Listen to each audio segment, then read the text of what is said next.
Welcome back to LA Show. Thank you guys so much for tuning back in with me. We have an update in the Nipsey Hussle case. The Eric Holder Jr. trial has now begun with opening statements. We are going to get into this news article to see what has been going on in the case. This is the time that we have all been waiting on to get justice for Nipsey Hussle, Ermias Ashkadam. Let's go. I have an article here from ABC7.com. Nipsey Hussle's last moments detailed as prosecutor says rapper's killing was premeditated. This was posted on June 15th of 2022. Los Angeles. Rapper Nipsey Hussle was gunned down outside his clothing shop in a calculated, premeditated fashion by a man upset over a discussion about snitching, a prosecutor told jurors on Monday at the outset of a long-delayed murder trial. Deputy District Attorney John McKinney said during his opening statement Wednesday that there's no doubt Eric R. Holder knew in advance that he would kill Hussle. The prosecutor described the sequence of events, including the talk about snitching before Hussle's shooting death 3 years ago in a South Los Angeles neighborhood where both men grew up and the rapper was helping to revitalize. 2 others were wounded in the shooting. In addition to shooting Hussle at least 10 times, Holder kicked the rapper in the head before fleeing, McKinney told the jury assembled in a downtown Los Angeles courtroom.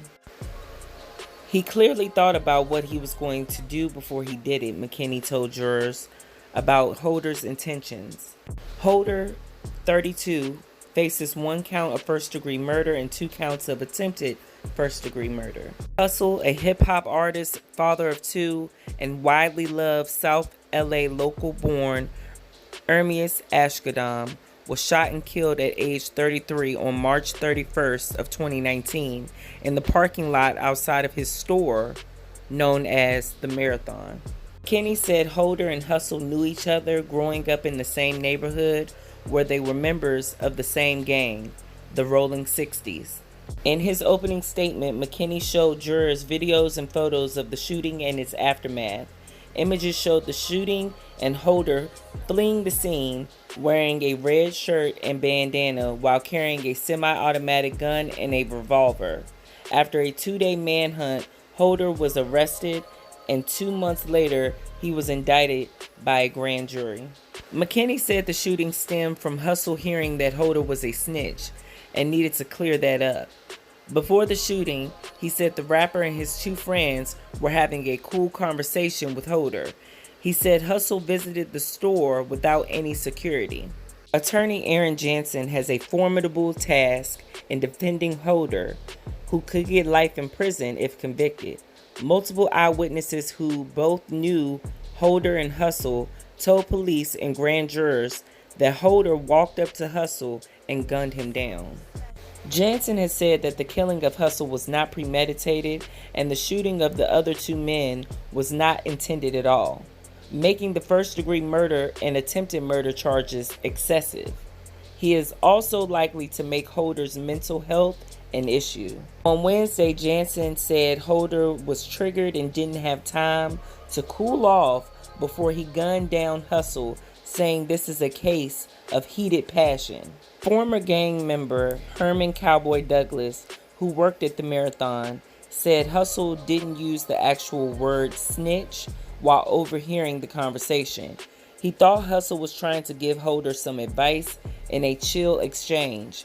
He said Holder asked Hussle if he had listened to his recent music, but he didn't sense any animosity between both men. He was saying, "I heard there was some paperwork floating around," said Douglas, who recalled Hussle's words to Holder. Douglas was an employee at the clothing store, cleaning the parking lot along with other duties. He viewed himself as a mentor to Hussle, saying he was like his little brother. Douglas, 49, who wore a black jacket and t-shirt with Hussle's image on both, said Hussle added that, "I haven't seen the paperwork. You need to take care of that." Another key witness expected to testify is the woman McKinney said unwittingly served as Holder's getaway driver, Brianita Nicholson. Holder and Nicholson had stopped to get food near the marathon. That led to a chance meeting and brief conversation between Holder and Hussle. Kenny said that moved Eric Holder to a point of wanting to return to the parking lot and kill Nipsey Hussle. McKinney said Holder told Nicholson, "Drive before I slap you," following the shooting. Attorneys have spent nearly 2 weeks choosing a jury, and the trial is expected to last about 2 more weeks. Hussle, whose nickname is a play on a famous 1970s comedian, was given the moniker for his work ethic as he slung CDs.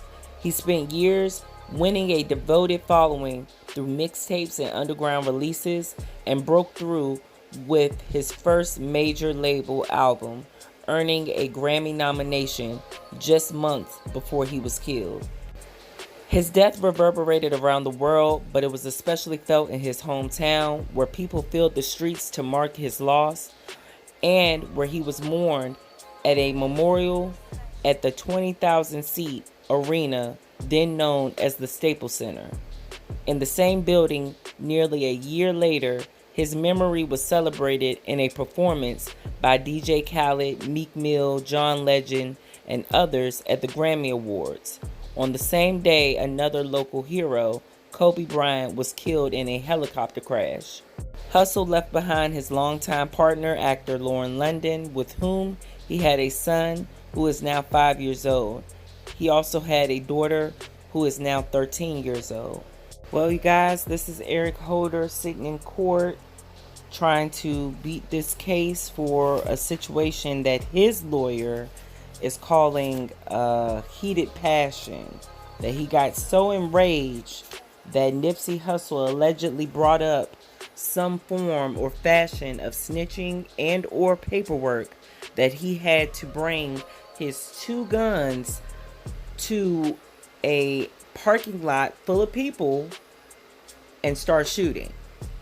I don't know about y'all, but that sounds absurd. However, that's what a lawyer is paid to do, and we can't fault him. All we can do is look at the information that is starting to seep out. We finally got a name on the alleged getaway driver, and we will be ready and more than happy to finally hear what she has to say.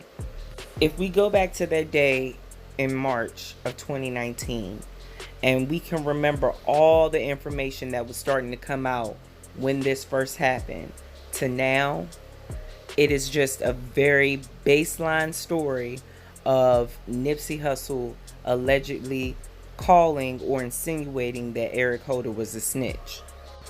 Now, as you guys know, LA Show has went in and done a lot of digging into this case. We have done a lot of work on this channel, and I appreciate you guys so much for being patient and being responsive. I want you guys to let me know what you guys think about this trial and where it's headed down below. Thank you guys so much for tuning in. Like I said, like, share, subscribe. Also, please feel free to follow me on all of my social media platforms that will be down below in the description box. I'll be back with more.